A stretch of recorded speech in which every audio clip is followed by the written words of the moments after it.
Beautiful.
Beautiful.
Beautiful.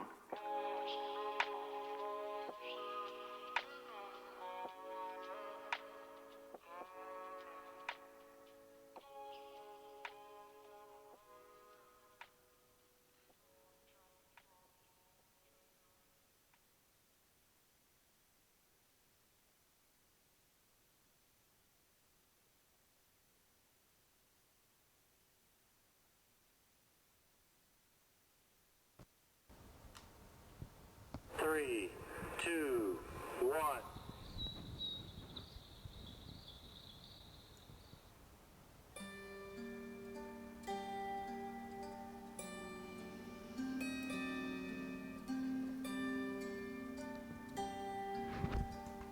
Hi everyone, mistershins here, doing a very special stream tonight of Burdock.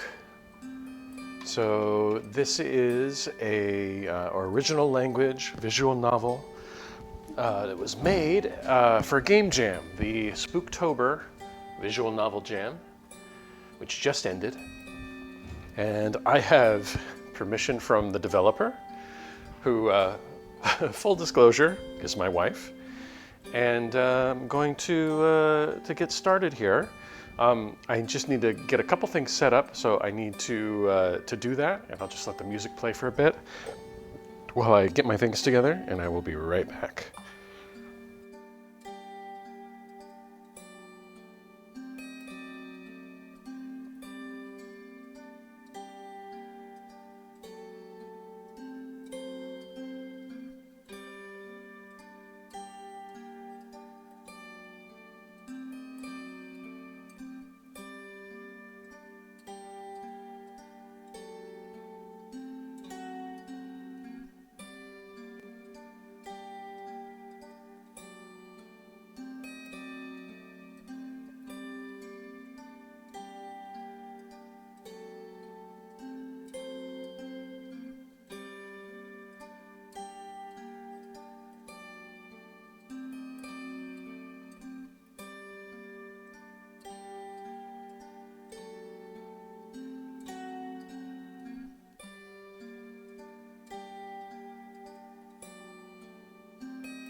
Okay, I have returned. Apologies for the delay. I have some kind of a new setup here, some new equipment to deal with, and it's thrown me for a bit of a loop. So without further ado, let's begin Burdock, if we can.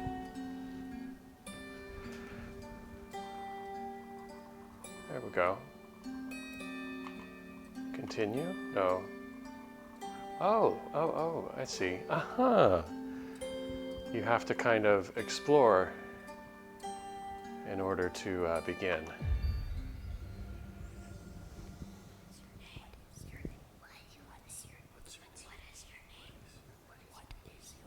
What is my name?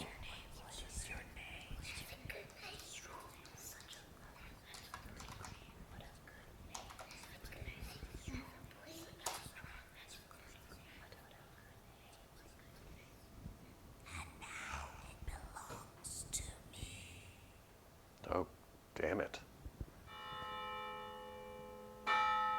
A name for a life. This is nothing like a fairy tale. The wedding is my own, but filled with a great, yawning emptiness. The church altar stands unadorned, no flowers, no friends in the aisles. No sisters either, no weeping Agatha, no smiling Maud, no sour-faced Mags even, shrew that she is. Emptiest of all are the pretty vows I exchange with the stranger standing beside me, because the true contract between us has nothing to do with expressions of love. Though both impoverished, the stranger has a name in the world, and my own name is of so little consequence as to appear as a mere X in the parish register. I've never been able to write. Through this bloodless marriage, my settlement portion secures for my sisters a future free from the destitution of our past. The stranger leveraged that honorable name to find them well-paid positions in respectable houses. In exchange, my own future is now entirely bound to the maintenance of the stranger's pride, for the poverty of a great name is far different than that known by the poor and nameless. I have always put my hand to whatever work might pay for our next meal, but I now understand that certain work is beneath those of greater standing. Of course, penury is also beneath those with a name. What was the stranger to do, unable to sully their hands with work, but with pockets too empty to pay for a servant's wages? Were it up to me, I should have sold the remote property where we will be settling, and instead bought a small cottage with room for a garden, perhaps some chickens. But the stranger berated me when I suggested this, explaining that a great name must have a great house to be of worth, even if the upkeep is damnably inconvenient and expensive.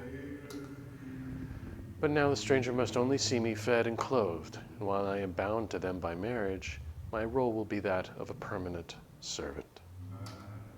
My past will never again be spoken of, and my relationship to my sisters is forever severed, so as to not bring shame upon the name now stamped upon me like a brand. I admit I understand little of the stranger's reasoning, but it seems clear enough that we each have more wants than wisdom. I do. Wow. I've spent my life believing I had nothing, but as I repeat the words of the priest, I wonder now if that was true, or if I am now giving up my life for nothing but a name. I thought I entered into this arrangement without illusions. I did not think my duties would involve driving, however. I can count on one hand the number of times I've ridden in a carriage, still have fingers left to spare. If ever I did suspect that one day it would be my lot, though, I suppose it was likeliest the equipage would resemble this, run down, the very sorriest of all possible steeds sauntering forth in the traces with neither enthusiasm nor speed, nor any more sense of the roadway than I hold in the trembling reins myself. The fog, which this morning crowned the tops of the trees like a wedding veil, now slinks between their trunks like an animal. The horse and I share distrust of that skulking mist, which now and then stretches out to obscure the road, tangling in the wheels, pressing at the sides of the open carriage, slicking the seat with dew. Between the mist and the shaded twilight of the mountain forest, it is impossible to gauge how far we've traveled, There are no markers, only more pitted road unspooling before us, more trees crowding to either side of us. Except for when they vanish altogether, and in their place the edge of a precipice can be glimpsed between the ribbons of swirling fog. My hands are numb with cold. I can taste a frost waiting, suspended in the air, old and familiar nemesis that it is. Unsure exactly how to properly urge the horse on, I click my tongue at it, gently shaking the reins as I might a damp sheet laid out to dry. It has no perceivable impact on our pace, and I tuck my elbows closer in, trying to conserve what little warmth I have left. The stranger I married remains oblivious to my discomfort, bundled snugly in moth-eaten woolen blankets, nodding off without concern for the impending bad weather, only pleased that the servant who bears their name and costs no wages is properly employed at the reins. I do not share their confidence. Uh-oh.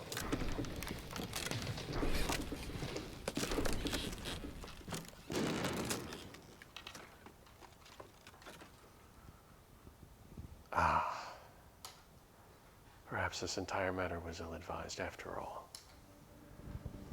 The cold is gone. Everything is warm. Dimly, I become aware of a terrible weight upon my back, pressing me deep into the moss and bracken of the forest floor, crushing the air from my lungs. An attempt to rise fails. My legs have no feeling, and only one arm responds to my command to push back against the weight.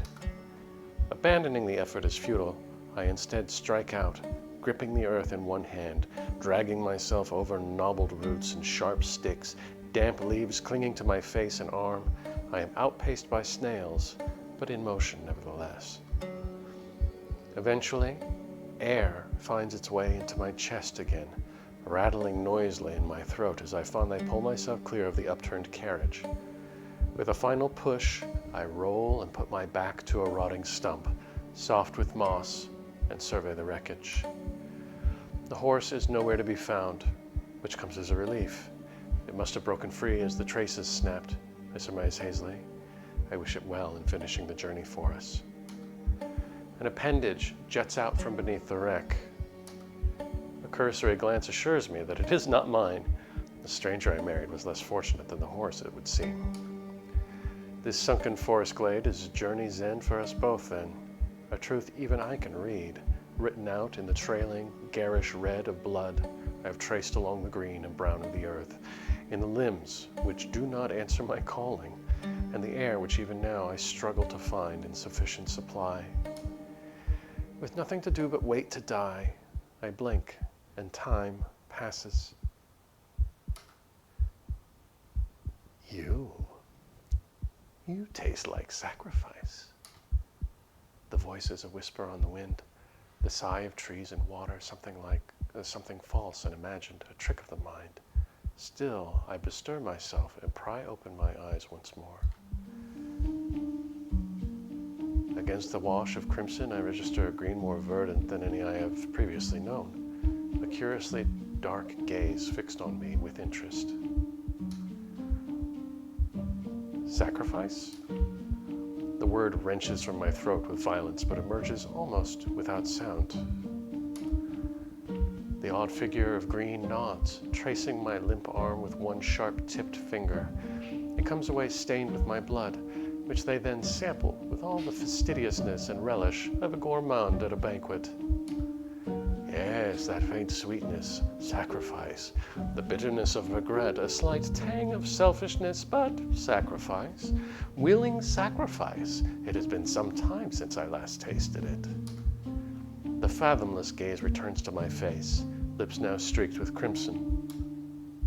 It is a concept foreign to my kind, you see, quite rare in yours. Their chin jerks in the direction of the limp hand extending from beneath the crushed carriage. That one, for example, is sour with indolence, dead also, which adds little to the flavor. But you... Pardon me, but what are you?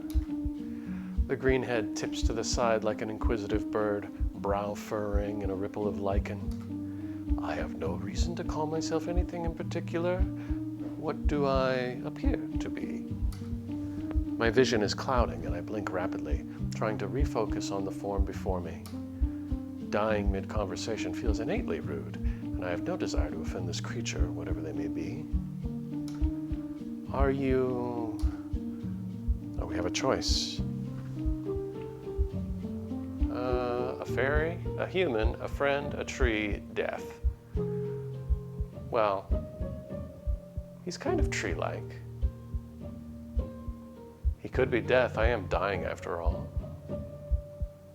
Let's ask him if he's deaf. That seems like, oh, well, a friend. Is he my friend? That's also a good question. He's definitely not human. Are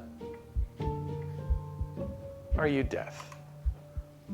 The tree line at their back sways gently in the wind, leaves flickering, and the figure observes me without evident sympathy or mercy. Death is the one with bony hands wrapped around your throat. Can you not see Can you not see her for yourself, or at least feel her grip as it tightens? I know her well, but I am not she. The dark eyes turn speculative. Do you fear me? I catch my head as my chin dips to my chest, trying to straighten myself and failing. Not especially. I know that I'm dying. It's nice to have company. I thought I would be alone. The green one tips forward, hands clasped between their knees, their face now a hand's breadth from my own. Nothing dies alone. Death is always with the dying, and even if she were not, there are ever millions who die in the same moment. Flowers, insects, the crawling creatures, the winged and feathered, the leviathans beneath the sea, and yes, you humans as well. No one and nothing dies alone, but always in a glorious collective chorus, a crescendo of life giving way to precious, impossible, and shared silence. A faint sigh flutters across my lips, only a fraction of the air returning to me after. That's nice. Thank you. The green one is now hovering over me, my limp arm lifted close to their face as they breathe in the scent of my blood with apparent relish. I could keep you for myself. I can drive death away. Or do you prefer to die? No, I want to live. The answer is torn from me in a rasping croak, but it is immediate and simple, catching even me off guard. What do I have to live for now? Only myself, I suppose. Is that truly enough? I weigh the question, but though I cannot find it in me to place any external value on my life still, I want to live, and I do not wish to die. The green one settles on their knees over me, now idly playing with my hair. There will be a cost. I meant it when I said sacrifice and selflessness are foreign to my kind. I don't have anything to give. The black eyes fasten on me, arrested. At this near distance I can see they are flecked with tiny golden lights, almost like stars. I believe you do. My head lolls back against the stump as I return their gaze uncertain. Your name? Give me your name, and I will bargain with death for you. They now appear no more than a looming green silhouette, edges soft and indistinct. So what do? Give him the name, give him somebody else's name. Oh, give him our dead stranger's name. Give a false name, remain silent, or say no. I have a feeling if I say no, it's game over. Remain silent. It's kind of non-committal. No, let's make a deal. Give him the name. Well, you never give your name to a fairy, right? That's a bad idea to give the name to a fairy. If I give him the stranger's name, maybe I'll trick him. Let's try it. The green one snarls, looking back toward the wrecked carriage dismissively. That name is not yours, but theirs, and I can taste how little they shared in life. I asked for your name, sacrifice. Well, okay, I guess we can't fool them, huh? All right, give him a false name. This is not a good idea. This is, well, the one that I'm thinking we need to do, but it's not a good idea. Let's give him a false name. My name is Mags. It's my sister's name, right? The green one gives a gentle laugh. The grasses around us rippling and bowing in response. You are wise indeed, but wisdom will not serve you here. That name is vacant. Its owner is not present. Will you give your own name, or will you die instead? Can't fool this fairy. Give him the name. My name is Mistershins. It's a funny name, isn't it? The blur of the green one's face splits into a wide smile. Mr. Shins, my Mr. Shins, little sacrifice. I shall spare you a fraction of my power until the mists clear. One sharp finger begins to trace some form of sigil across my brow, and I flinch as it burns on contact.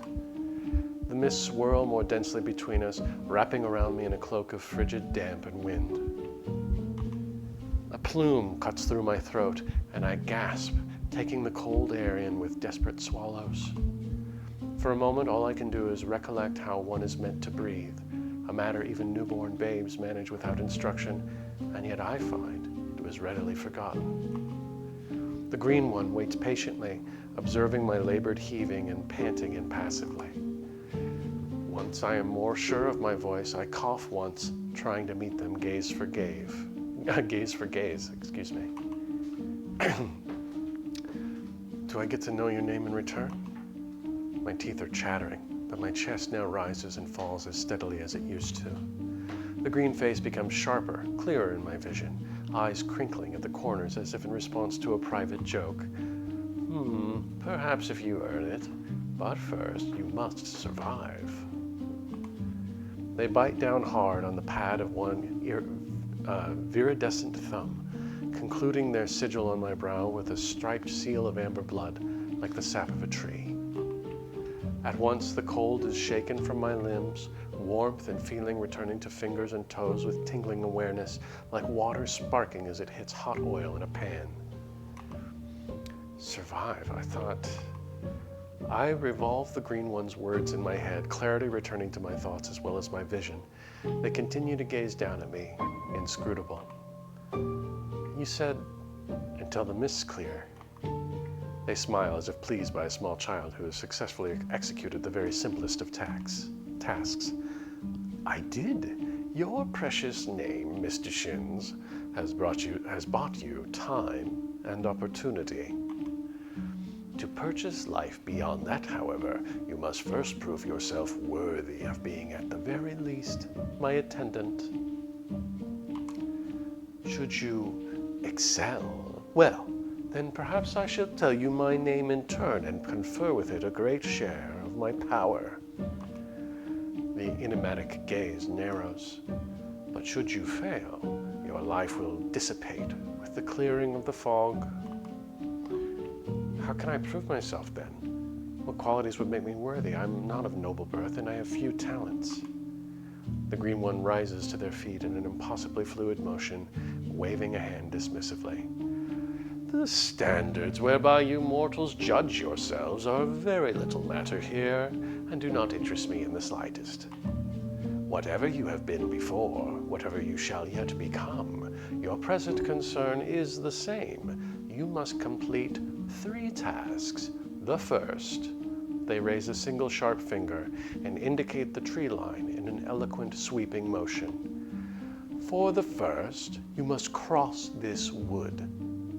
The second, they withdraw the arm and playfully twine their fingers in a furling strand of mist. For the second, you must cross the air. Last, the green one cups both hands before their mouth, blowing the fog away in a swirling wave. For the last, you must cross the water. Only then shall you find the gates to my realm. Feeling enough has returned to my legs now that I risk shifting to my feet. Finding them steady beneath me, I rise, looking up at the green one. Cross the wood, cross the air, and cross water. It seems simple enough. They chuckle at this, and I feel the ground tremble slightly underfoot with the sound. Does it? Perhaps it is. Still, since you gave me your name, I shall give you a final bit of assistance. As if conjured from the air itself, a knot of wood rises in their palm, as if grown there, which they then break off and extend to me. Gingerly I take it in hand, and find that while I thought it would, it is weighty, reflecting the dim light of the glade with the clarity of gold. As stone, I did not know a name for shimmers at the center. A stone I do not know a name for shimmers at the center, warm as the sun, and beside it another gem glistens cold as starlight. As I examine the ring in astonishment, I notice a third, final jewel, this one more subtle than the first two, and black as a moonless night. It is a favorite trinket of mine. If you should find yourself unable to complete any of the tasks on your own, turn it thrice upon your finger, and help shall come.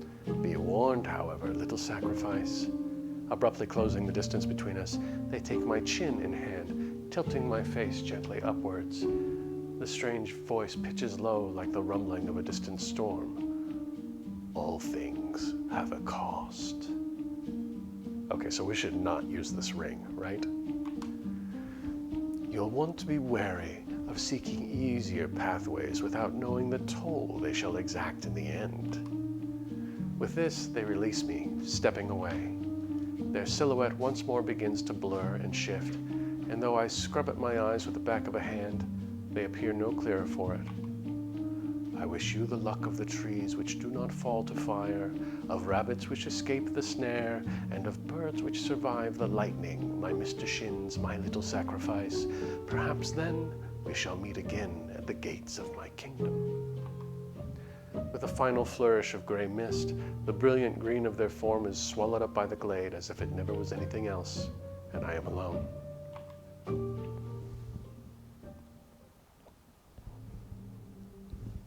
First task, cross the wood. The green one gone, and my death postponed for the time being, I sink into the luxury of a moment's reflection. It doesn't take much to immediately find myself questioning how real this situation can possibly be. Yet just behind me lies a pile of broken timber that not so very long ago was a carriage, and beneath it the remains of a stranger who not so very long ago was my spouse. And resting in the palm of my hand, a bit of jewelry that resembles wood, two of the unfamiliar gems winking in the wan light, and the third absorbing it into shadow. Perhaps I'm dead after all. Perhaps this is purgatory. All the same, though, I see no way forward without first fulfilling these assigned tasks.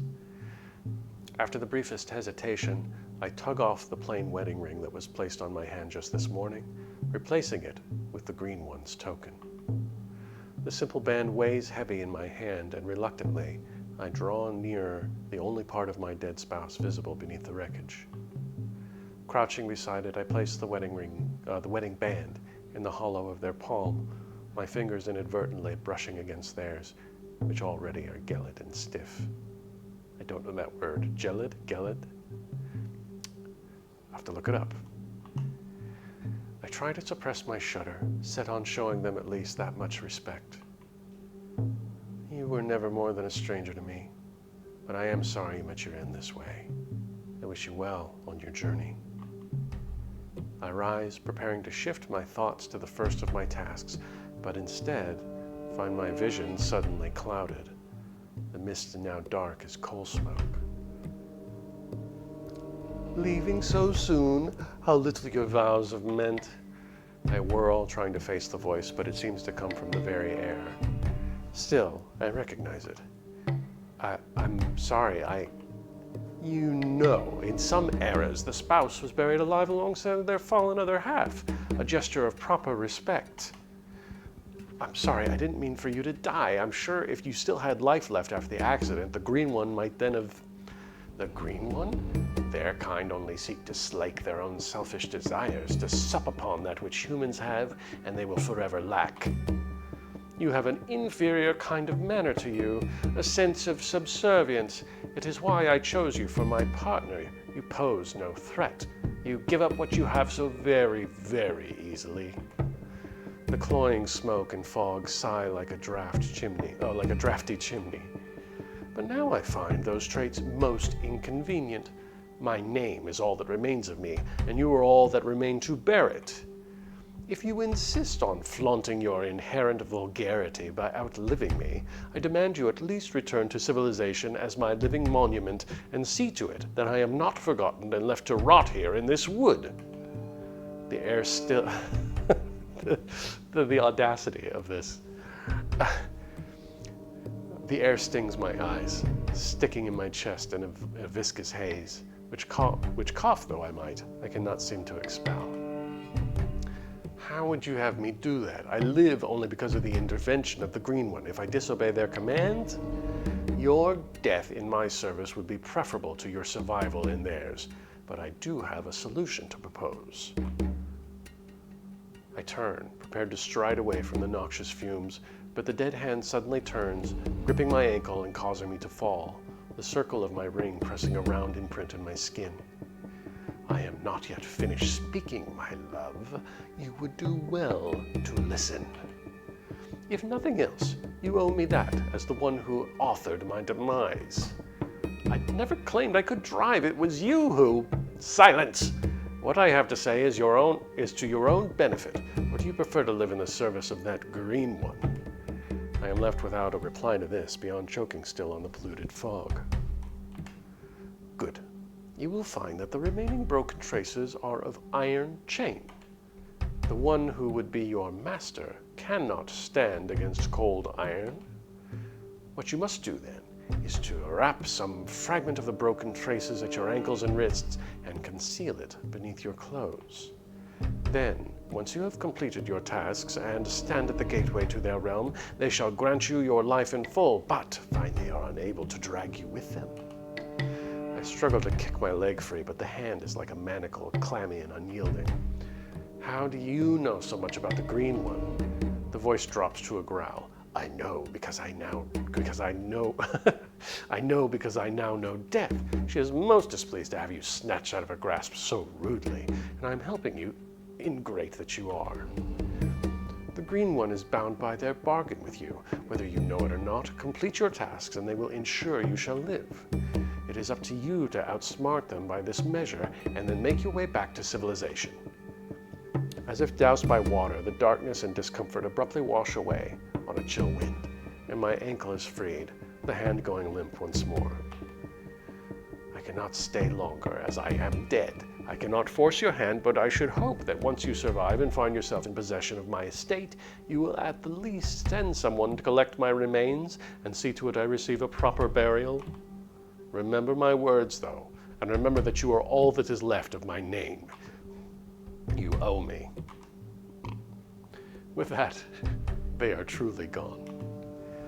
The hand lies flaccid against the earth, the ring I left dull with soil and almost hidden beneath one fish-belly pale arm. I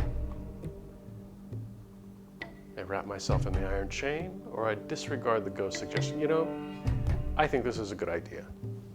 I do think this is a good idea. Let's do it. I really do not want to call anyone my master. Searching the wreckage, it is not difficult to turn up the broken chain. Using the remains of the axle, I break it up into pieces smaller still, linking and knotting them at my ankles and wrists, and tugging the tattered fabric of my wedding attire over them once more. Then, setting the unpleasant encounter aside, I redirect my thoughts to the task at hand. A quick scan shows the tree line to be unnaturally dense and wholly impassable. All right, we've got to cross the wood. Yet crossing through a wood seems simple enough. One only needs an axe? Yeah, I would think. A pathway, even better. A compass.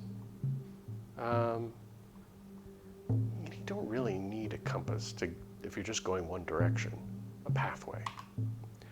Every forest is traversed by creatures, if not people. Surely there must be at least a deer path or other feral highway I might use. I scanned the densely packed tree line, finding it as unyielding as a wall. Or not. Are there no animals whatsoever within these woods then? Does the green one eat them all, perhaps? I give an involuntary shiver, but then forcefully square my shoulders. No, there must be something. I only have to look more closely. Unable to come up with a better course, I begin walking, ever watchful for some break in the wood. There, a herd of grazing deer. I jog forward, and the herd raise their heads, looking in my direction with concern while poised for flight. A handful of bucks among the group lower their heads, antlers displayed threateningly. Oh, I've never seen a deer do that. I stop, instinctively holding my hands up in surrender. No, I don't mean any harm. I just want to see where you all go. And where should we go, human? My head jerks in the direction of the low, melodic voice, and to my surprise, I see a doe standing before me regally, half again as tall as any of the bucks. Stand down, you lot. I will handle this. Before my wondering gaze, the doe grows taller still, hindquarters shortening and limbs reshaping into a more human form. Her face becomes rounded and beautiful, even as her eyes remain wary and contemptuous. There. Now that I better resemble your kind, you shall answer me, what exactly are your intentions? My mouth is dry, and I swallow several times, wetting my tongue to reply. I only want to cross through this wood, Miss Deer. One long velvet ear flickers, her dark eyes narrowing. I am a majesty, not a miss, and no one crosses this wood, human. I feel my face fall. I suppose that would be too easy, wouldn't it? I apologize, Your Majesty. Her expression softens infinitesimally in response. I will forgive you for the impertinence, as you are but human, and it is true that there once was one charged with clearing the paths, but... I look up eagerly, meeting her eyes, and she sighs wearily in response. That one was a fool, however. He desired me, and when I denied him, he sought to entrap me. Her gaze sharpens so rapidly I feel it slice at the edges of my own perception before I can flinch away. He set a snare for me, the fool. But I will not be ensnared. However clever the trap, it only served to curse him. A faint, frightening smile touches her lips, and I feel the air chill. I broke free with ease, and when next he raised his axe, it slipped, and his own head was severed from his shoulders. She gives a graceful shrug, her gaze now as tired as eternity. Still, I will admit it is inconvenient for my herd to no longer have our pathways readily cleared. So, he's dead? The forest dark eyes fix on my own. How would you punish such a one if it were you he sought to trap? Death is by far too quick and simple. He still lives yonder where he ever was, or where he ever has. The magnetic gaze fastens on something in the distance, and following its direction I spy a small hut, overgrown and dilapidated. Oh. It is all the answer I can manage, and it comes only with great effort. Still, I must cross this wood somehow. There must be some solution. I clear my throat, scraping together the remaining threads of my determination. I assume he cannot see to cut pathways any longer, being without a head? One brow rises. You assume correctly, human. He can hardly raise himself, much less an axe. Would you... Where is his head now? The other brow follows the first, but her eyes glint with amusement rather than malice. Rotted away these 100 years since. Before I can react, she raises a finger to stop my words. That is not to say a replacement could not be found. If one were resourceful enough, I could be persuaded to breathe life into some other form. I feel a swell of encouragement, but quickly tamp it down, considering all she has said closely. The green one said that everything has a cost. What price would you exact for this aid, then?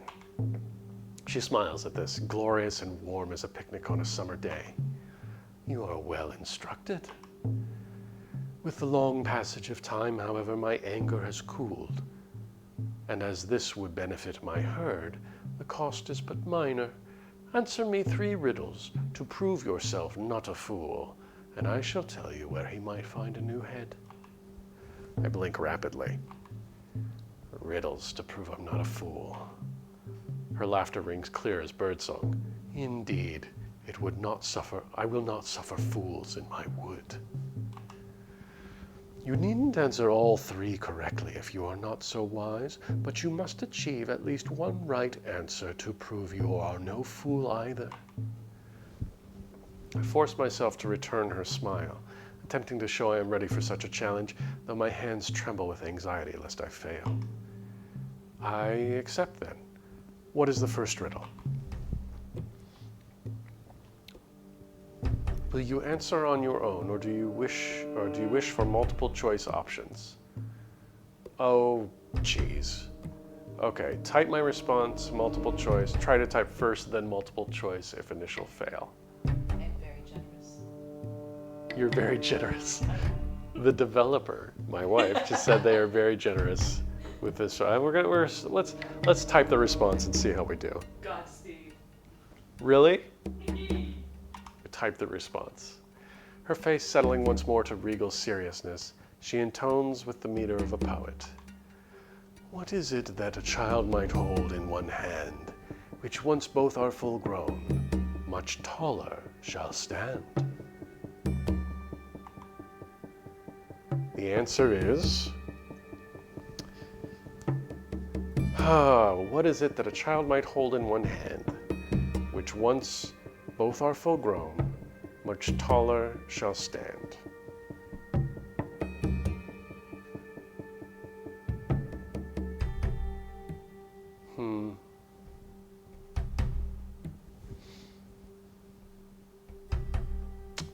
I have no idea. A child might hold in one hand, which once both are full grown, much taller shall stand. So something that can fit in your hand. In a child's hand, something small. So it's something small. When they both grow, it's a seed. The answer is a seed.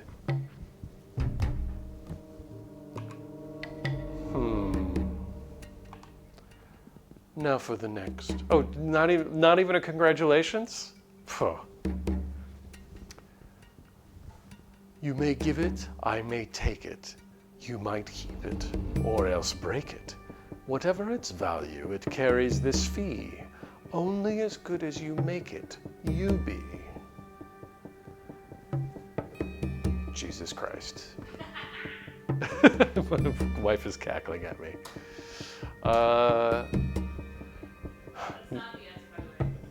I didn't think my rambling was the answer.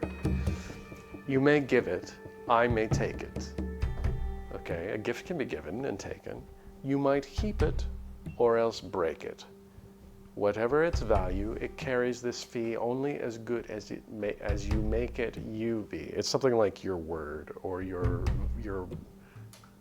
bond. The answer is your word. How do I want to say this? It's like my my. There we go. You can give your word, and she might take my word. I can keep my word or break my word. My word is only as good as I make it. I'm only as good as my word. I'm going to say my word. The answer is my word. So scared. Wonderful. Hey, she said, she gave me a compliment. I'm in love with the dear woman.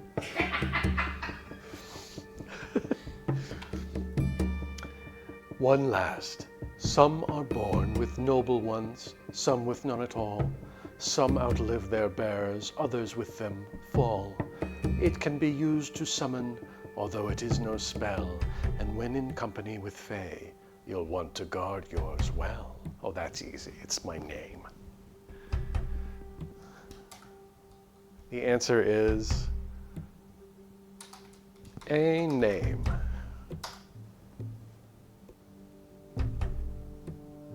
Say something, dear woman. Well, you're better than a fool, if not quite wise. You got the first one wrong. I got the first one wrong? That's why she was like, Consider your end of the bargain upheld. I will render you aid. Well, I wonder what the first one was now. You gotta be more specific, dude. I give you a carrot seed. Is it gonna be bigger than you are when you grow up? Oh, I suppose, no, it'd have to be like the seed of a tree or something. Wow, okay. Okay, you're better than a fool. I should have done multiple choice. I was very generous. That was, compliments to the developer, that was great. That was great. I didn't even know that I got the first one wrong. I thought the dear woman was just like, whatever. She got one right. Well, you're better than a fool, if not quite wise. Consider your end of the bargain upheld. I will render you aid. Thanks, dear woman. I'm grateful for your help, your majesty. She gives me a thin smile. I am glad to find I have not wasted my time upon you. Now, the answer to your question is a simple one. Anything at all which belongs to the woodsman may serve for a head, if it is fashioned with eyes, ears, mouth, and nose, but it must belong to him and not to my wood. You understand? I will give him nothing that is my own. I understand, but what would count as his then? She shrugs. Anything he planted or fashioned for himself. More I shall not say. I am being quite generous enough given my history with him and lack of history with you. I bow my head, feeling deference will better suit me than insistence at this point. Thank you, your majesty. We shall tarry here only a short time longer until the clover is cropped close. Hurry and find the woodsman a new head, if you wish to. I will not be here if you return too late, and you have too little magic to give life to a new head on your own. Nodding, I bow my head once more, then turn towards the hut. She said I had too little magic. Does that mean I have some magic? Whatever. The building is in even worse repair than I observed at a distance. Windows broken and thatched roof pitted and full of holes. Hello? Steeling myself, I knock at the door, then lift the latch, peering into the gloom with trepidation. Nothing moves. Turning back, I wander into the overgrown garden. Where could he be? Though it feels useless without the body it should adorn, I begin searching for a potential head. Where should we search? We've got the garden, the rubbish pile, and the edge of the woods. She said anything that he's grown himself, so let's go to the garden. What should I pick up? Turnip or pumpkin? Well, if it's going to be his head, pumpkin head is classic. Pumpkin. She said something he would have planted himself. Surely pumpkins aren't native to the wood. I select the roundest, most robust specimen of the group. The woodsman would have to be a pumpkin head to try and capture Her Majesty. She'll like this, I think. The stalk bites painfully into my palms with tiny thorns, but after bending it back and forth many times over, I'm eventually able to dislodge it. The ridged orange face stares back at me, begging for expression. Okay, good. I place my hands on the vegetable confidently. Something he planted himself. Ah! I dropped the would-be head in starting horror as what I originally mistook for a mass of rubbish and rags mounted against the hut rises precipitously, taking the clear form of a man without any head at all. Oh, hello, Mr. Woodsman. Bending at the waist, the figure sweeps outstretched arms back and forth along the earth until eventually one questing hand brushes the edge of the pumpkin. Grasping it carefully, he lifts it up, straightening back to an overwhelming height and offering it to me wordlessly. Little surprised that he's speechless, he is also entirely without a head. You You want... The headless form makes no further movement, only continues to offer its head in silent supplication. Hesitantly, I accept it. Of course, you cannot hear. Then, shall I carve your ears first? Seating myself on a worn wooden stool, I attempt to cover up my discomfort with a barrage of friendly chatter as I use a rusted nail to first carve sickles in the vague form of ears, then rough holes for eyes, slits for a nose, and a sweeping upward-facing crescent to serve for a mouth. There we are. Let us hurry back to Her Majesty, lest the herd leave before us. I tuck the head under an elbow, turning back towards where the deer were last grazing. Before I can move, however, the shambling figure once more extends his arms outward in a sweeping motion, and before I can realize what he is about, one rough and heavily calloused hand has seized on my wrist and will not release it, though I instinctively try to shake myself free. Please, can you... The grip does not loosen, but the woodsman makes no further move, standing still as if carved from stone. As the first blush of panic passes, reason dawns on me for his unexpected seizure of my person. Right. I guess you can just follow my lead that way then. I'll try to take it slowly. I begin to pick my way back to the herd, and the woodsman trails a step or two behind, latched to my wrist like an overlarge, frightened child. I do my best to disregard him. I did not say you should bring him along with you, human. I halt, doggedly prying at the clenched fingers on my wrist, and when this fails, bringing one foot down hard on the woodsman's instep. Finally, the manacled grip loosens enough for me to break away, and I quickly skip well out of reach. The minor tussle, at least, has the positive effect of returning the dear woman's expression to one of patient amusement, rather than the cold disdain we were met with. I'm very sorry, Your Majesty. I did not think that you would breathe life into the head without also being able to, attach it to... I gesture comprehensively at the fumbling form. She smiles coldly. My power is such that I can easily manage to give new life to his head, even with the rest of him as far away as the world's end. I turn over the pumpkin in my hands, suppressing a violent shudder as best I can. I do not mean to doubt your ability to do anything you please, Your Majesty. Rather, I doubt my own ability to carry a living head in my own hands and be charged with the act of reattaching it myself. The smile thaws and she steps forward, taking the crudely carved form from me. I spend so little time around you humans. I forget how strangely delicate your sensibilities can be.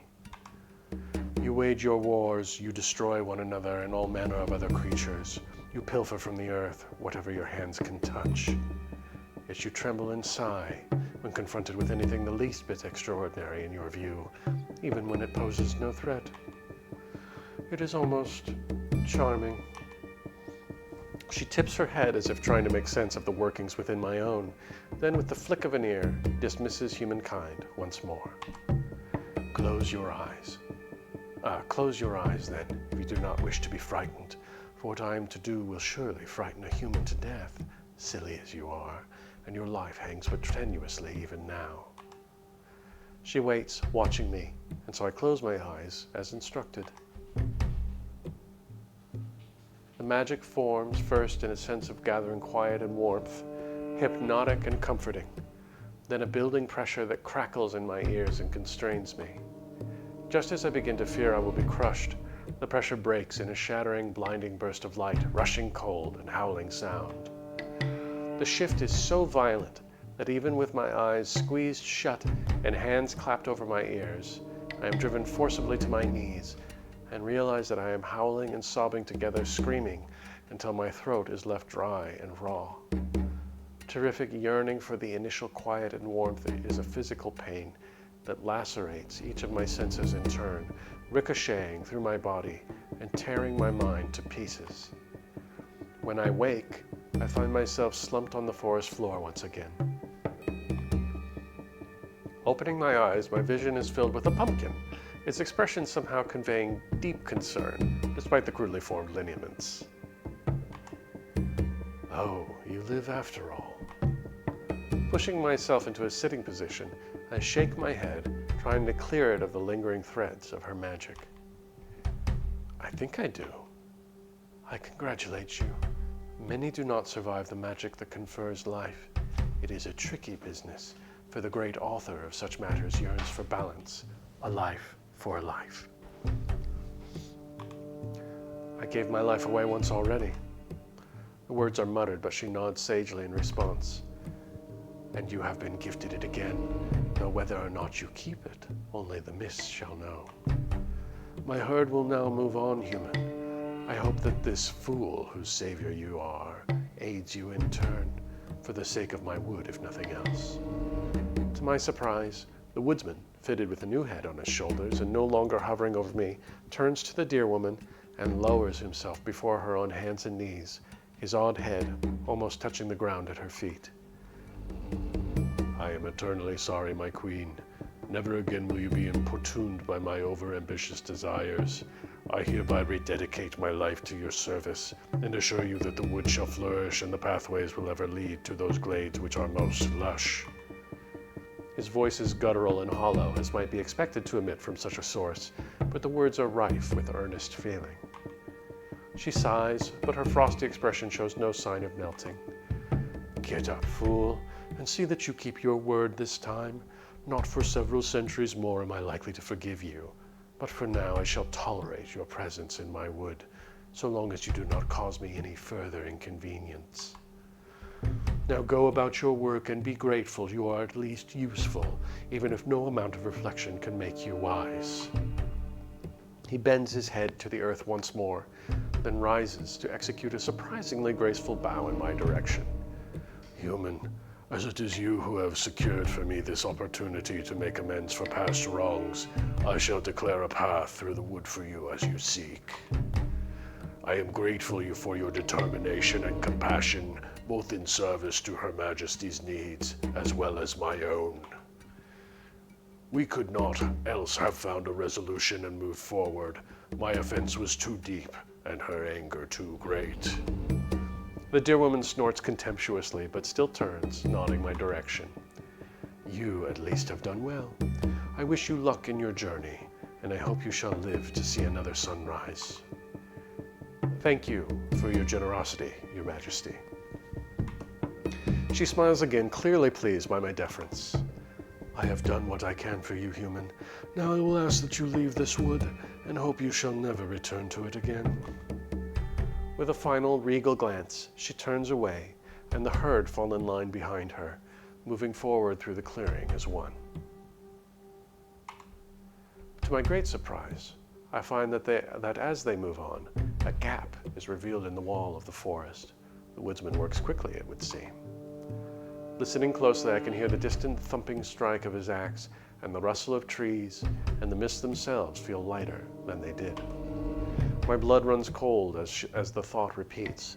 The mists feel lighter than they did, and I have 2 more tasks that I must complete before the mists clear. Brushing myself off, I quickly step out of the glade and into the forest gloom. I'm gonna take a drink. The second task, cross the air.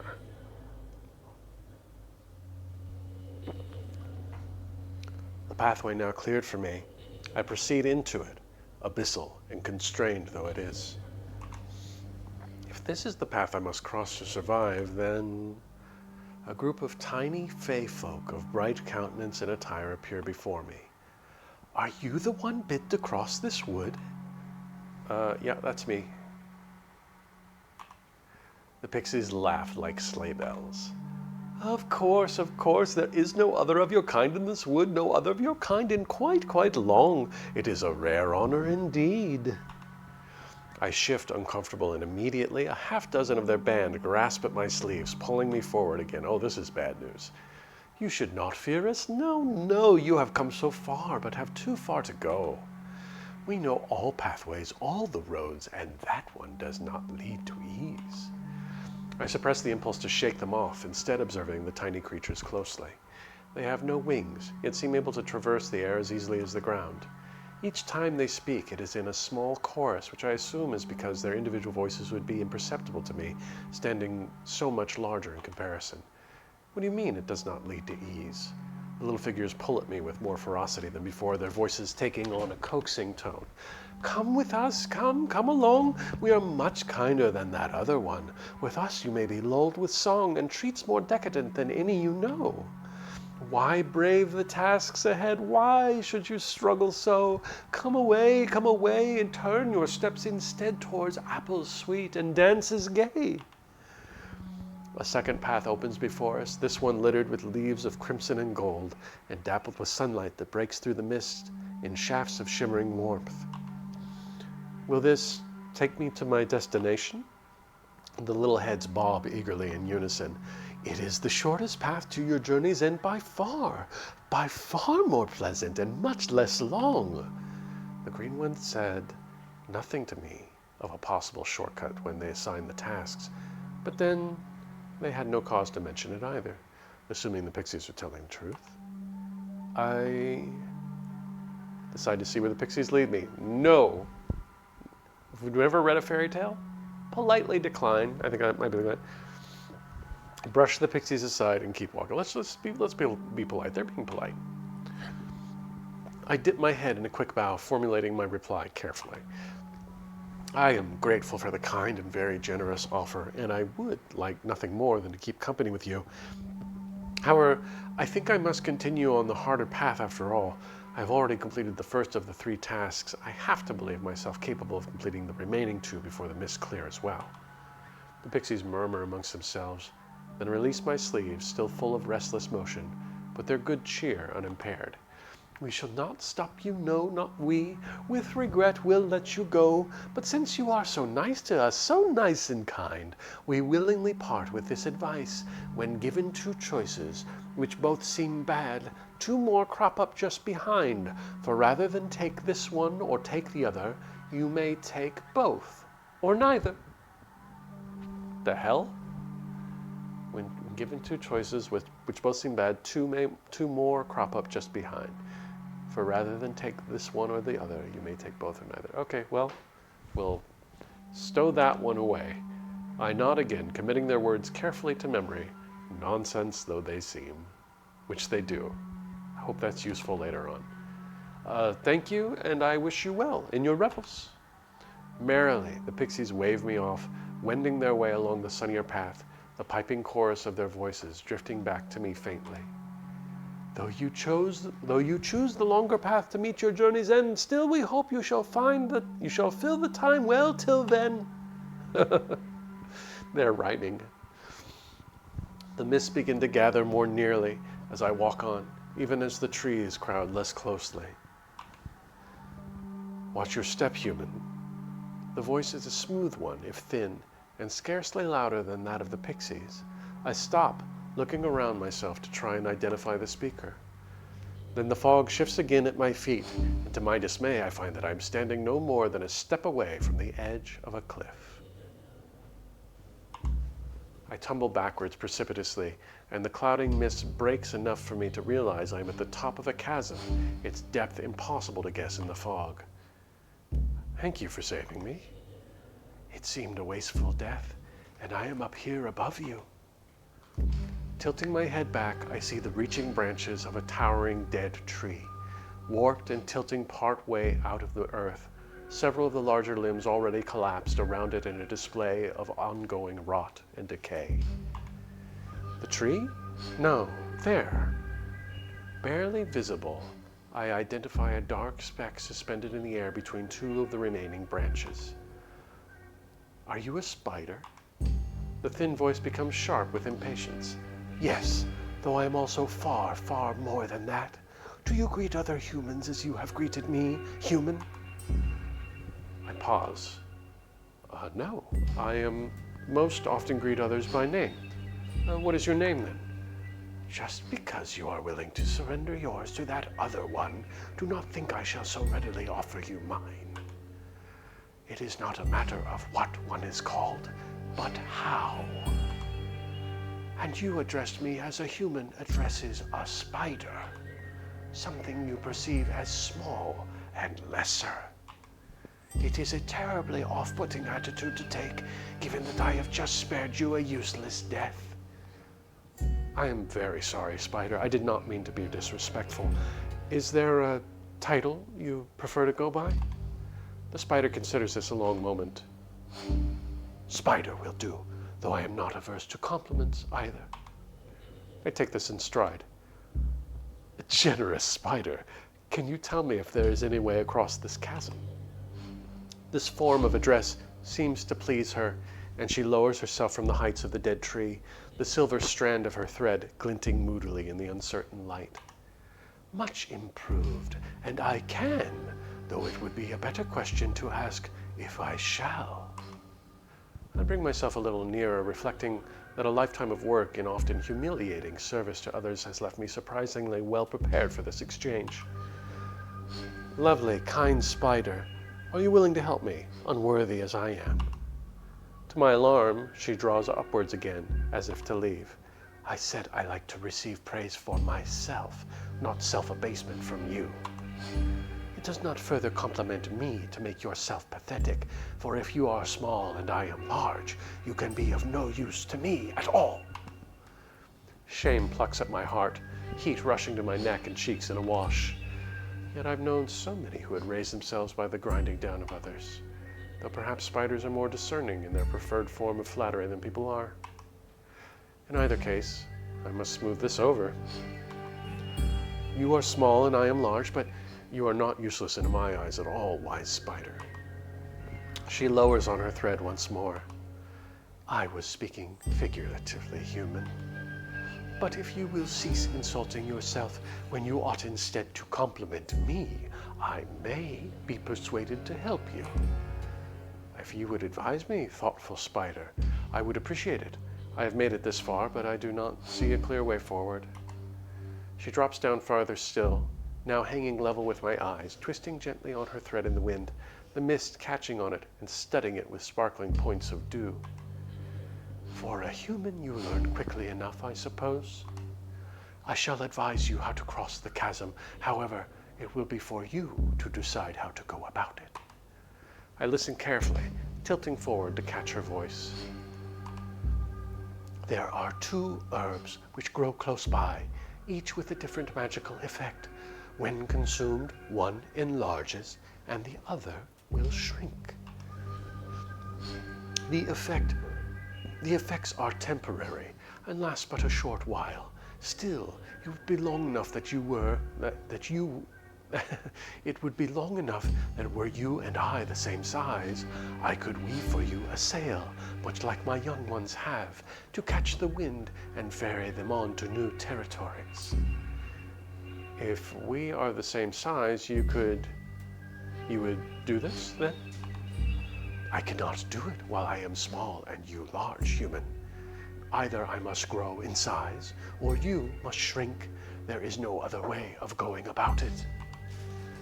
An uneasy feeling settles in my stomach, but I do not see a ready alternative. Knowledgeable spider, can I not simply turn myself into a giant and step over the chasm? The dew is shaken from the strand of her web with the force of her laughter. Certainly, if you have time enough to travel all through the woods, collecting a great deal, and then spend another week consuming all you have gathered. I frown at this. Why is that, learned spider? Why should it work on you but not on me? She twitches on her strand testily. Truly, humans have heads only for decoration. Would clothes of yours become me equally well, or my silks fit you? The herb which would make you small is by far more potent than that which would make you a colossus. It would increase my size to match yours only because I am so much tinier to begin with, and a small amount of the herb for you is for me a great amount.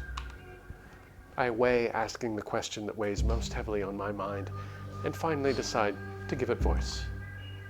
Good and gentle spider, if we are made the same size, what would keep you from eating me instead of aiding me? Nothing. It is, after all, my nature. But you have no other choice, do you? But you have no other choice, do you? No, we don't, do we? The uneasy feeling curdles into outright dread. Yes, I do not want to be eaten by a spider. I don't know, cunning spider. Perhaps. Where can these herbs be found? She sways happily on her silk, her many legs drumming the air with glee.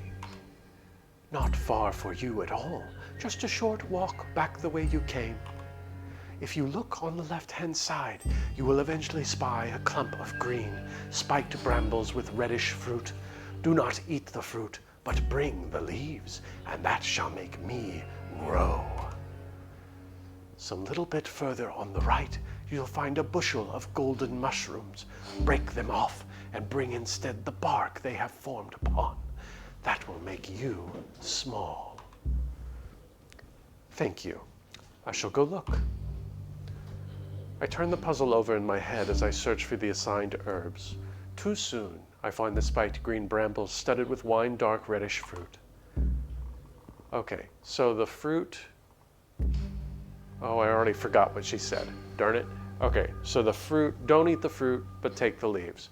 So I take the leaves and that will make her larger? Yeah, I'll take the leaves. How could I stop her from eating me once we are of a size? There must be some way. Is there some other means of crossing? I am no closer to finding the answer when I spot the golden mushrooms. Collect the mushroom. No, we don't want the mushroom, we want the bark. Peel away a piece of the bark they grew on. Still unsure of the best course, I return to the precipice with the assigned items. I find the spider has been busy in my absence herself. Instead of spinning on a single strand at the mercy of the wind, she has tethered it to the trunk of the tree, the ground, and her branch, and is now employed with weaving lovely patterns in the air, her silk so fine that it seems to wink in and out of being on a whim. You have returned. Are you now ready to proceed? I hold the herbs before me, looking down with a knit brow and trying to determine what course would be best. I am. Okay, we have some options. I can give her the leaves and eat the bark. I think, like, if I give her the leaves, she'll get big and then I will get small if I eat the bark. Throw both over the chasm edge. Why? Why would I do that? Eat the leaves myself. That would make me big. Give her the leaves. That'll make her big. Offer her the bark, then eat the leaves. That'll make her small and me big. She won't be able to help me then. Offer her the bark, which will make her small. Chew on the bark. Okay, I'm going to do the first one. Make her big, then make myself small. That's how it works, right? For a moment, I see her looming large and threatening in my vision, jaws clicking in anticipated pleasure and ribboned with poison. But then they continue to loom larger and larger still, the threat more and more abstract, the clacking jaws stilling as I step away from the drip of venom, even as I am then caught in the massive silk of her web at my side. You. Her voice is the rumble of thunder, deafening and splitting the sky itself. Her laughter is not less so. You have tricked me. You, the human who chose to be so small. I told you before that if you are small and I large, I have no use for you. And now that it has come to pass, it is the case indeed. You are not worth the eating, being now less than a bite. So wise of you, so clever. The web shakes with her laughter, and I am shaken along with it. You have used your own words against me, and I am truly as generous as you have said before, and kind and gentle too. Now that my nature is not stirred to see you as prey, my intention to help you remains unsullied, and I am very happy to help you continue in your quest. With a quick motion of her many legs, she severs my bonds one by one, until only a single strand remains.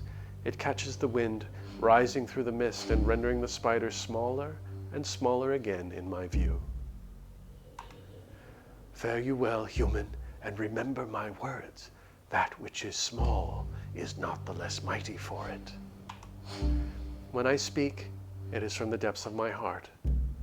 Good spider, I will remember, and nevermore shall I shun your kind as pests, but instead know that despite the limits of nature, they have potential to be much more. I am now too far to hear her reply, but her waving arms convey her farewell and well wishes clearly, and I find that every compliment I offered her, however false at the time, I now believe in truth. The effects of the herb prove very limited, and I only barely arrive at the other side before outgrowing my silk, colliding against the lip of the chasm and scrabbling to drag my heavy body over it to solid ground.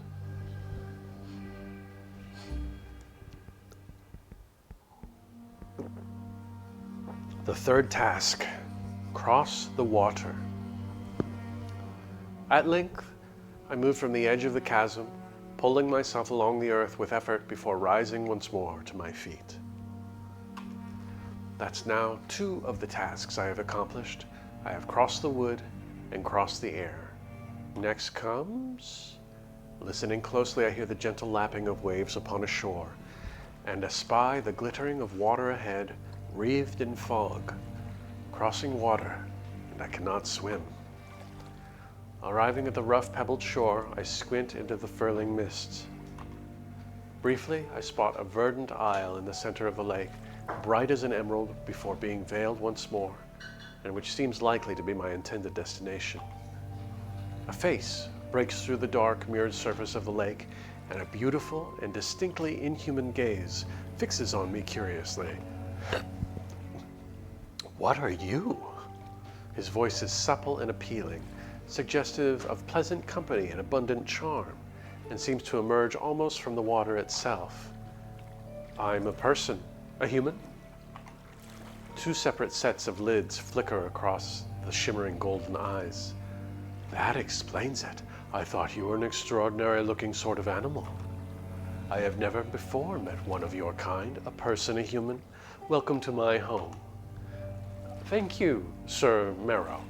I appreciate your hospitality very much. I do not add that I am unsure whether or not to trust it, given my experiences along this journey." The Marrow Man laughs in a silver ridge of foam. He dips below the surface, popping up again a little closer to the shore where I stand. His skin glitters iridescent where the light catches it, and his voice turns honeyed and coaxing. "Won't you come and play with me, a person, a human?" Though I feel the pull of his loneliness and longing, I shake my head firmly. "No, I'm sorry. I have an appointment I must keep." The face lowers in the water and he blows bubbles petulantly before speaking again.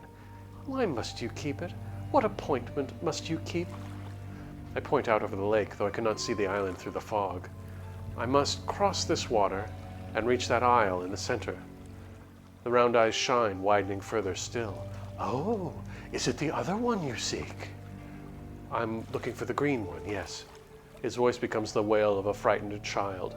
"But I like you, a person, a human, and the other gives no one back that lands upon their isle." The desire to give in buffets around me, pulling at my heartstrings, whispering through my mind. I bite down hard on my lip and try to redirect my thoughts to the stinging pain instead. After a short while, the emotional gale lightens and then falls away. The Marrow Man sighs in a succession of spreading ripples. "Oh, it seems you are resolved all the same, and your kind are as cruel as they are strange. What is it you wish? Shall I carry you hence?" Do we trust this guy? I don't know. He seems nice. Let the Marrow Man take me to the island? Decline and seek a different route. Everything has been a danger here. The spider was a danger. The pixies were a danger. I guess the deer woman wasn't a danger, but she wasn't very patient, was she? I think there's got to be another way. I don't trust this guy. Oh, the deer woman resents being told she's not a danger. Okay. Good to know. The developer just let me know that the deer woman resents being told she's not a danger, so please don't make that mistake. All right, decline and seek a different route. Charming and friendly though the Marrow Man is, I hold little doubt that accepting even his offer of aid would see me quickly drowned instead. Yes, that is what I thought. I'm very grateful for your kind offer of help, but I must decline that too. The hypnotic eyes, oh Jesus, flash with disappointment, and his tail rises out of the water and then viciously slaps down upon it again, sending out a rolling wave which crashes upon the shore and laps at my feet. Yeah, I think I made the right choice. I brace myself for another psychic siege, biting down once more on my still smarting lip. But I want to keep you for myself, a person, a human. I could show you such wonders. I fall a step further away from the water, and he turns his back to me, swimming farther out and calling back from within the mists. Well, if your kind is so cruel and obstinate, perhaps you would not suit me as a playmate after all. Poor babe. Sweet babe. I wish you luck in crossing, a person, a human, and if you fail, well, perhaps it will not be too late to change your mind if you beg sweetly enough.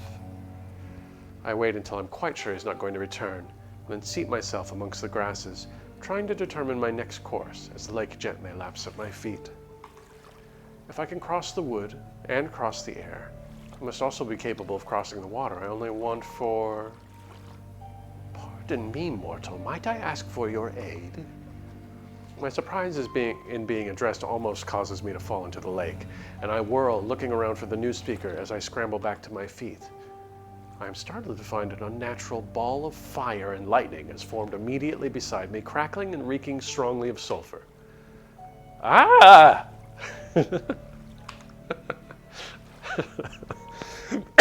Oh my God. The orb dances before me in apparent supplication, dimming and flickering pitifully in response to my alarm. No, I mean you no harm. It is only that I do not know how to make my presence known beyond light. And sometimes I cannot be seen if you do not look for me first. Other times I cannot be seen if you look, but I never know myself which it shall be. It is terribly inconvenient. Feeling embarrassed by my earlier fear, I straighten again, descrying amongst the flames and small bolts of electricity something like a face, scrunched and apologetic. I would rather inhabit a more consistent form, and it is for this reason I beg your aid. I'm unwilling to surrender my own form to you, if that is what you're asking. Which is, I think, a reasonable assumption from us at this point. The wisp flares and sparks, turning first pale as a light at a winter dawn, and then crimson as a summer sunset. Not at all. You already inhabit your form, which makes it far too crowded for me to possess in comfort.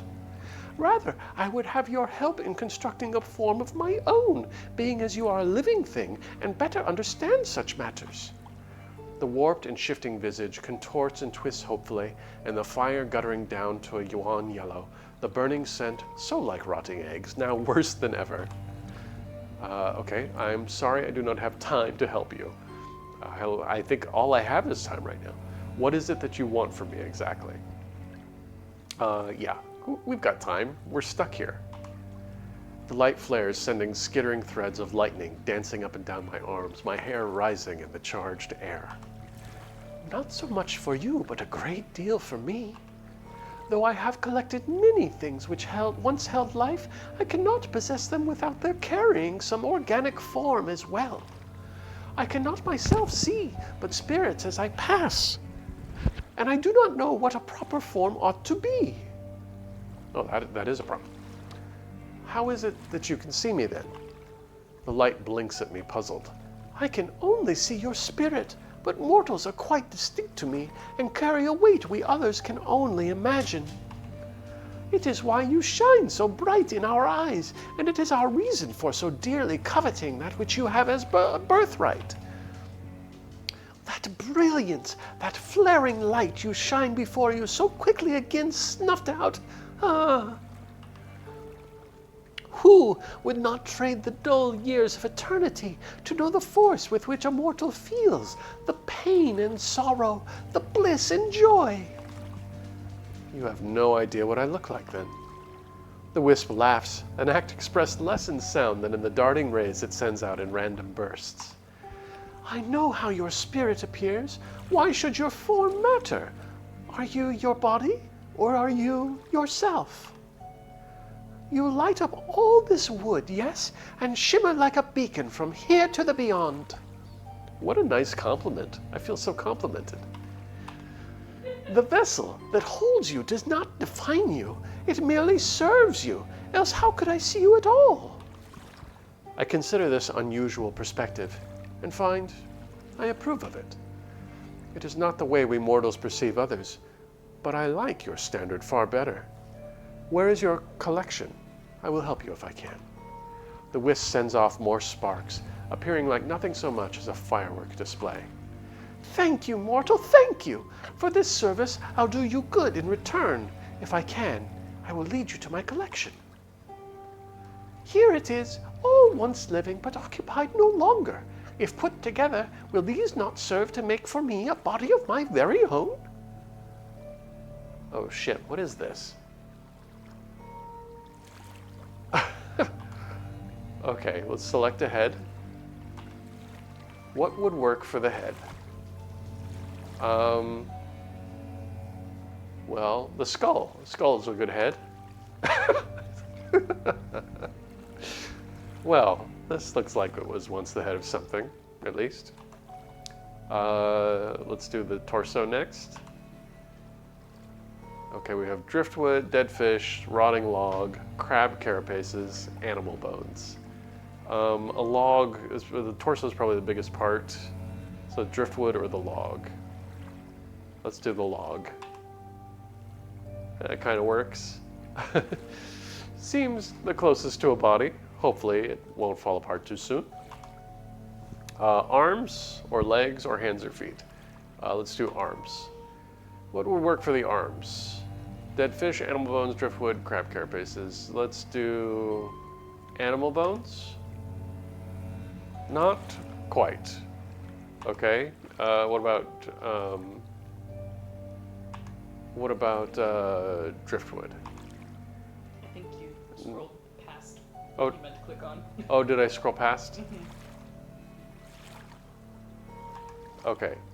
Select arms. What would work for the arms? Okay. I already said driftwood. Animal. Oh, we did animal bones? Did I scroll too far? Oh, I just scrolled past. I see. These are the closest to the right proportions, I think. Okay. They seem like it. I lay out the bones as evenly as I'm able, and my eye catches on something. Are those bite marks? Ugh. Okay, let's do the hands since we've done the arms. Fish would be really floppy hands. Driftwood would be like really long. But the crab carapaces, they like have little, the carapaces have like little claws, don't they? So you might have like kind of neat fingers. I look over the remaining broken legs of the crabs with a flash of ghoulish humor. With these for hands, the wisp will even have extra fingers to spare. Oh yes, yes they will. Okay, legs, we're gonna do the driftwood. They do not quite line up properly, but as that is so far the least of my concerns with this body, I resign myself to the imperfection. Oh well, sturdy as I can make them, I think, even if they aren't precisely symmetrical. And then the feet, dead fish. Feet are known to smell, though this seems a trifle excessive. My skin crawls upon contact with the cold scales, and I set them in place with alacrity. I hope the wisp isn't fond of dancing. I've done the best I can with this.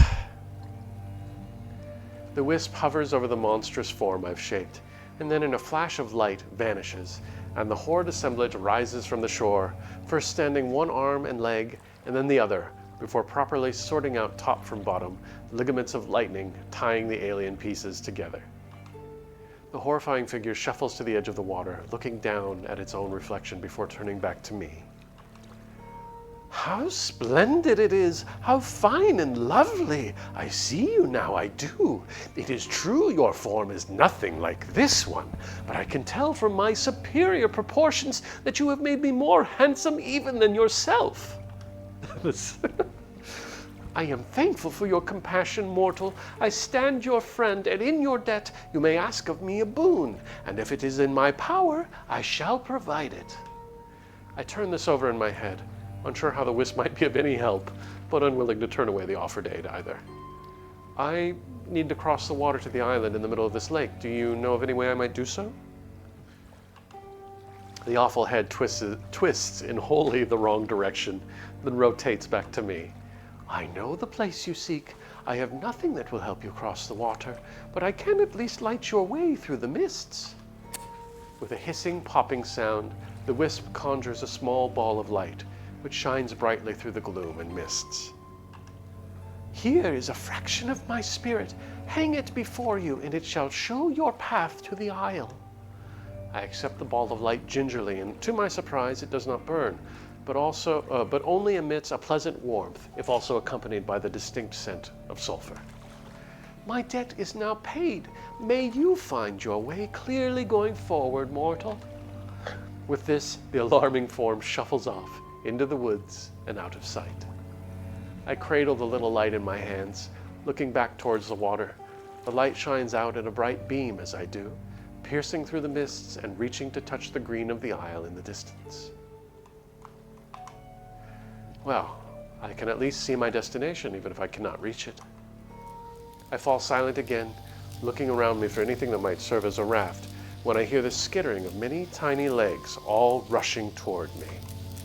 I turn in alarm, unsure where I can seek refuge from whatever is approaching.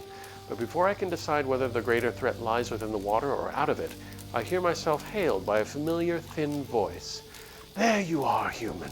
I see that you have managed to survive. Small wonder, I suppose, since you were clever enough to escape me with your life intact." I endeavor to identify her in the sea of arachnids which now surround me. Finally, my gaze lights on her familiar markings, and I bow respectfully.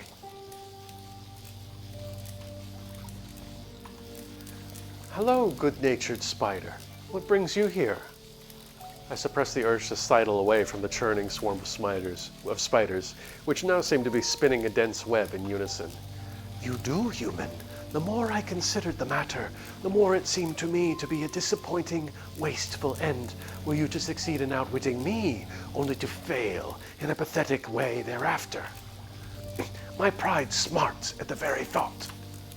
She stands apart from the rest of the horde, tapping angrily at any of the undulating mass that dare stray too close to her. "We are by nature solitary, but I resolved to gather my children together and help you if you still lived." I look down at her wonderingly. "Generous spider, you are here to help me? How?" She waves her legs at me impatiently. "Do not make me regret it by asking the obvious.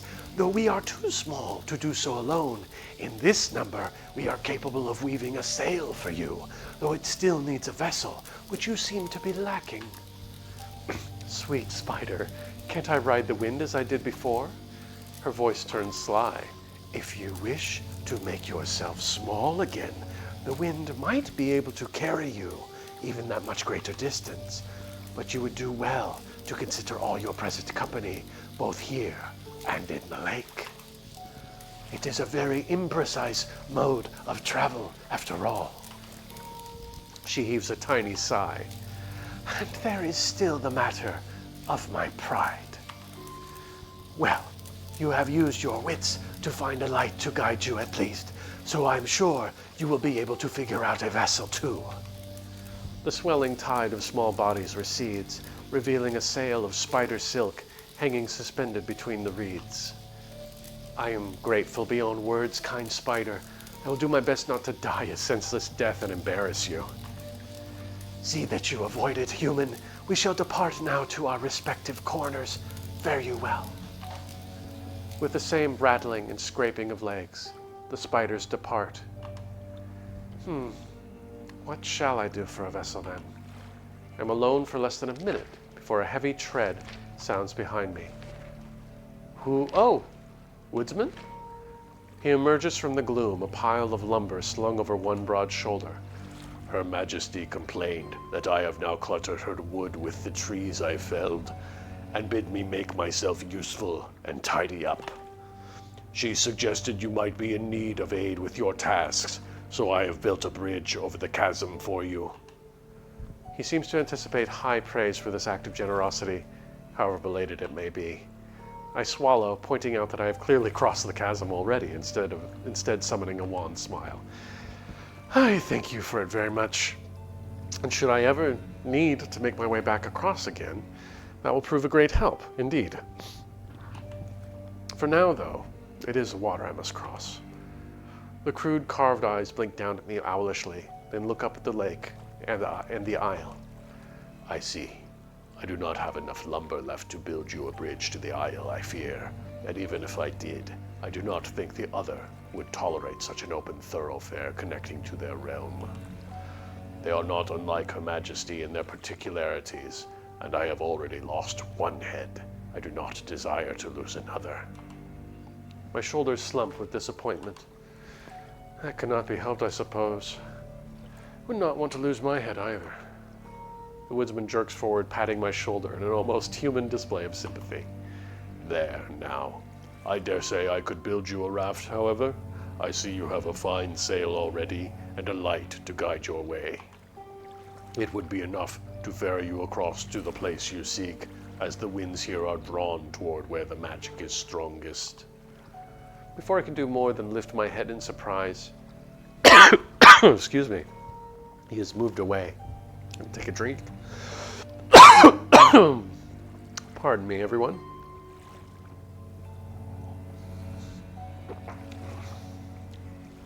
Before I can do more than lift my head in surprise, he has moved away, and is now busily lashing together the trees he has brought with him with bark, roots, and in places, scraps torn from the rags he is wearing.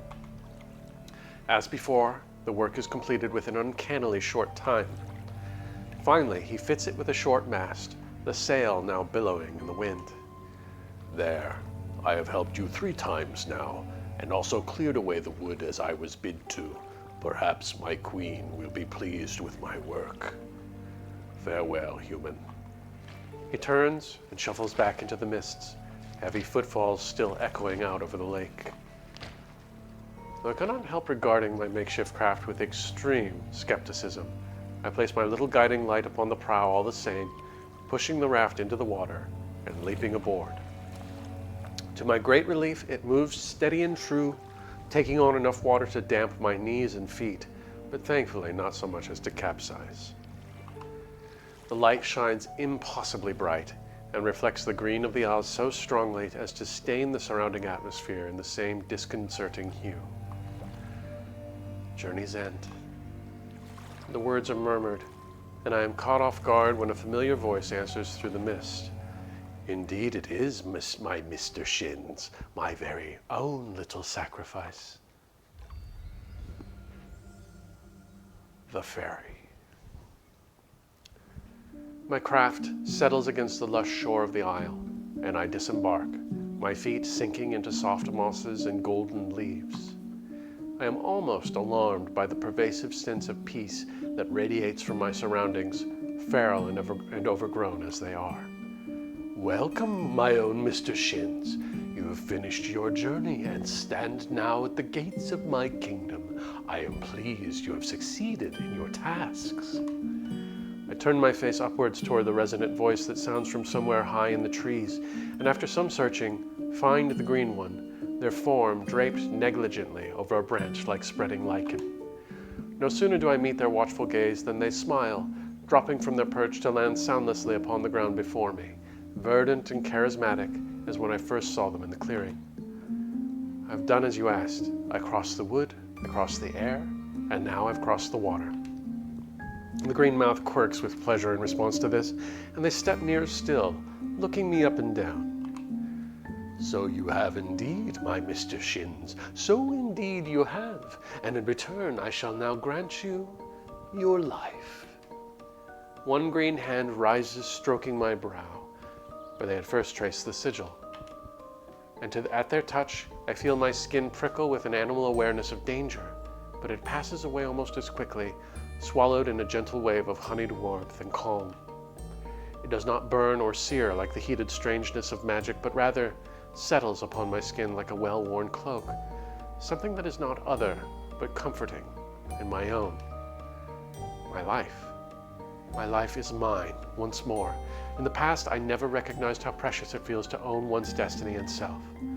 Although, is my destiny now truly my own? The green one seems to read my defiance in my posture, raising long-fingered hands in a gesture of playful defense.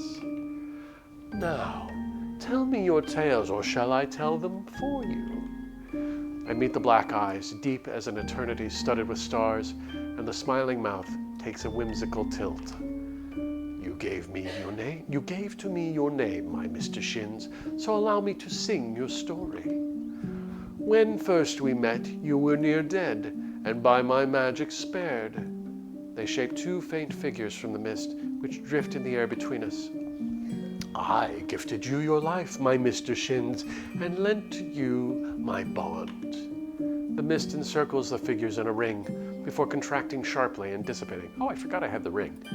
Revealing that the real ring is no longer upon my finger, but hanging suspended in the ether. The green one plucks it from the air, playing with the ring as might a magician with a coin, gold flashing between their long fingers. Now for the tasks. Let me see.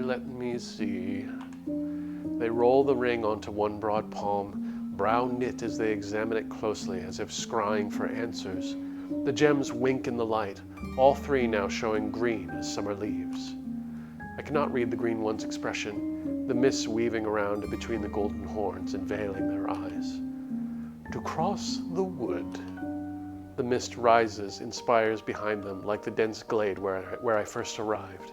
I laughed and laughed and laughed again at your act of substitution. You gave the woodsman his new head, and the queen her restitution. The constellations in their pitch-black eyes burn unexpectedly warm, and they nod approvingly. And that's one.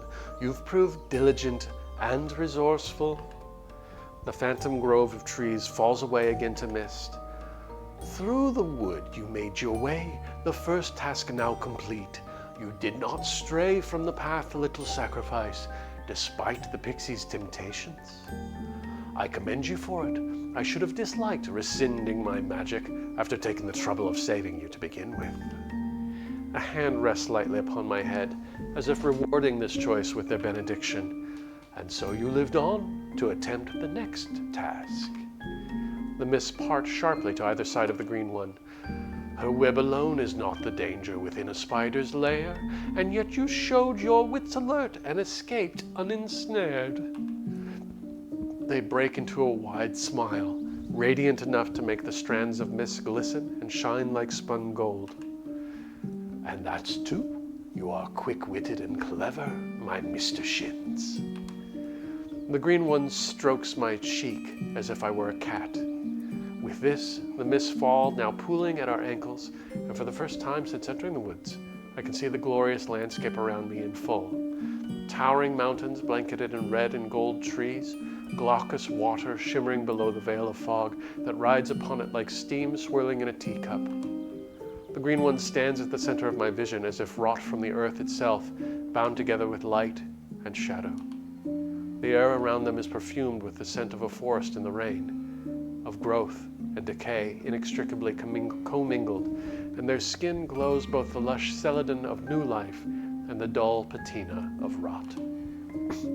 Catching their gaze, I understand for the first time that such an immortal being does not live outside of life and death, but instead inhabits a primal intersection containing both together. 2 tasks complete, with but one left, the most difficult among them. Easily you might have turned away from the wisp and their silly plight, but instead you offered them your aid and earned from them their light. The green one leans in very close, inhaling the air at my side as if sampling it. When they speak, the words ghost across my skin, raising the hair along my arms. And that's 3. You are compassionate and kind, precious Mr. Shins, my sweet little sacrifice. The green one reaches out and takes my wrist, then pulls back their hand sharply. Anger flashes across their face with the violence and speed of lightning, but quickly fades to wry humor.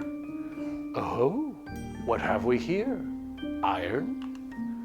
I fall back a step, nodding warily and uncertain of the green one's mood or what danger they may now pose. I hope you are not too offended by my taking precautions with the life you've restored to me. If I have a future, I'd like it to be of my own choosing. At this, they laugh, the residual anger clearing from their brow. Clever, Mr. Shins, you are well taught. I dislike being fooled, but still I must respect you for your scheming. You have earned your life already, and I cannot now force our bargain to my own chosen conclusion. The black eyes glint, amused. How then shall you end our story, Mr. Shins? Will you discard those hateful iron cords and come with me to my kingdom? Or are you content for us to part, leaving these lands to resume your former life? The flash of their anger is still fresh in my mind, and I hesitate. Were I to remove these chains now, I would stand before you without any protection. I could easily have struck you down well before this, were it my inclination. But it is for you to determine whether to take the risk and then learn the answer, or if you are content acting on suspicion without ever confirming its truth. I chew on my lip, considering my options: the long journey home to poverty, or the uncertain fate of following the Green One beyond the border of the world I know. Remove the iron or keep it on. Remove the iron or keep it on.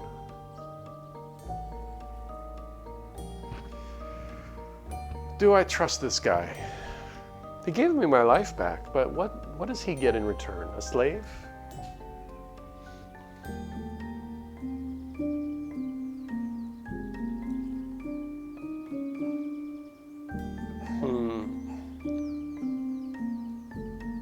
What might I gain? I have nothing to go back to. Like my sisters are taken care of. I can go live the rest of my life, right? Or I can take a chance. Up until this point, I've been wary. It doesn't make sense for me to stop being wary. Look at those claws. I've been handsome. I'm gonna keep them on. I pull myself up as tall as I can stand, meeting the Green One's inquiring eyes apologetically. I am resolved to leave this place and return to live among my own kind.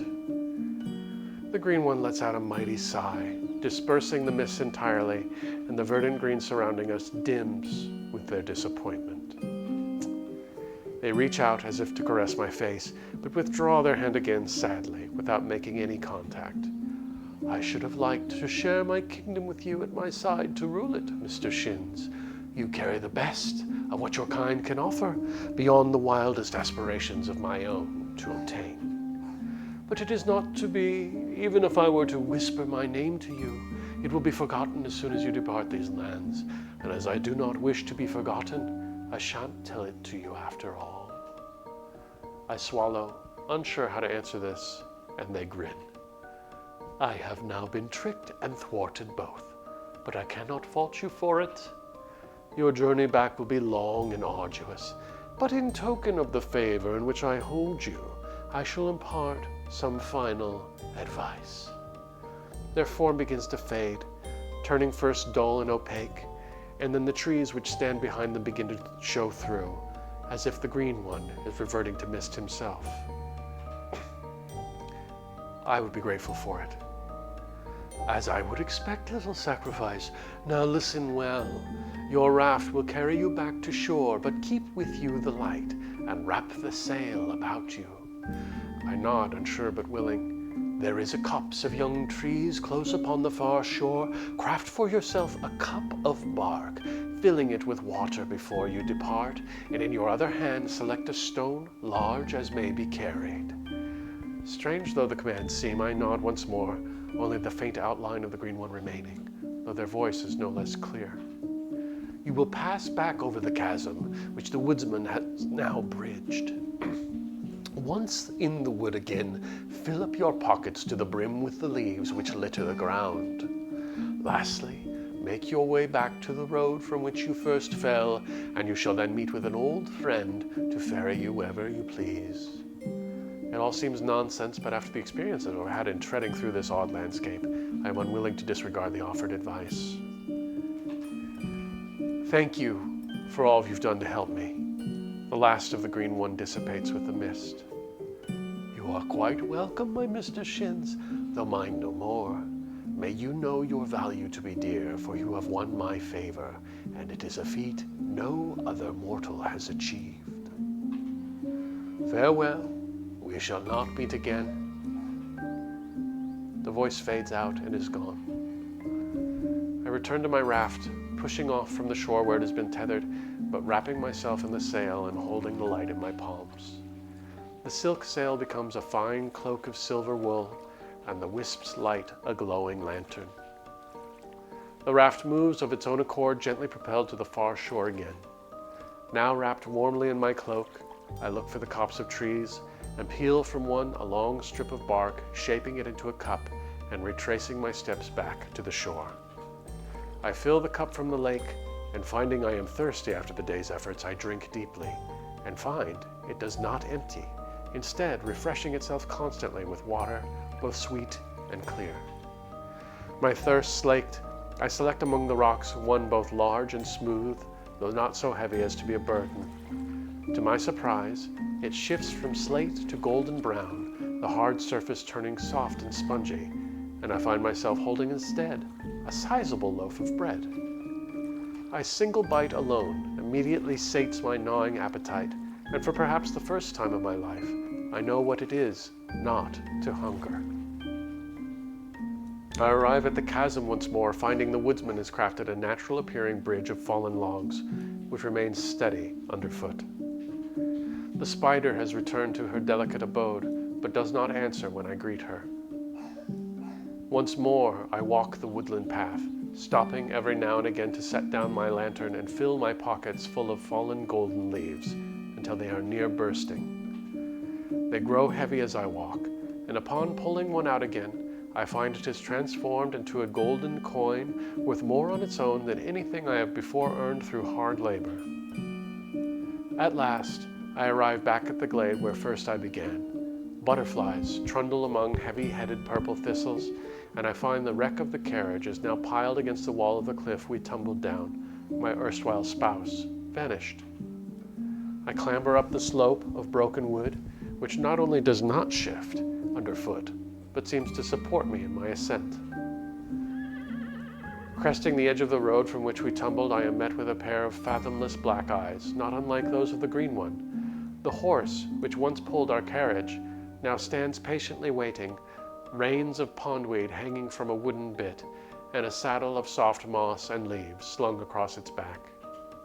I mount the horse, my pockets now filled with gold, a warm cloak locking out the autumn chill, a lantern to show the way through the forest gloom, and sure of water and rations for my journey. Thank you, Fairy. I shall not forget your kindness. I am sure it is too unbelievable a tale as to ever tell, but I will remember the truth myself, and it shall not be forgotten. The horse thankfully knows its business, for I am no more accustomed to riding than I was driving, and begins our long journey back to civilization, sure-footed and strong. I arrive back with enough power to purchase a life of comfort. My late unlamented spouse granted a memorial to which no one comes. My sisters once more my own, and between the work of our own hands, the green one's gold, our lives, and the green one's gold, our lives are secure beyond anything we ever dreamed. Still, on certain nights when the moon is full and the mist turn its light pale green, I hear the echo of the green one's voice, calling me to a land beyond the edge of all I've ever known, and now, beyond all I ever shall.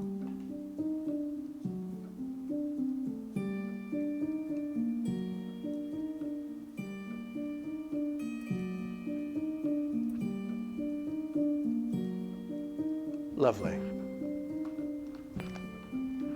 Well, thank you, everybody who tuned in to see Burdock. Once again, this was played with permission from the developer and their team. I have special thanks. Hey, I got special thanks in the credits.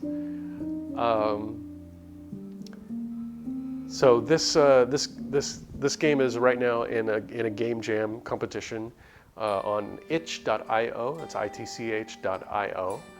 And I will leave a link to the game and the game page in the description if anybody would like to check it out. It is free. There are more paths to play and more choices to make than the ones I made here tonight. So yeah, I would love it if you would go and download the game. It's available for Windows, Mac, and Linux. If you play it, give a rating. It would help the developer a lot to have ratings and feedback on their game. So yeah, and if you're watching this on YouTube and you like what you saw, please let me know. Like, subscribe. Would love to hear from you. I'm going to go ahead and end the stream now, if I may.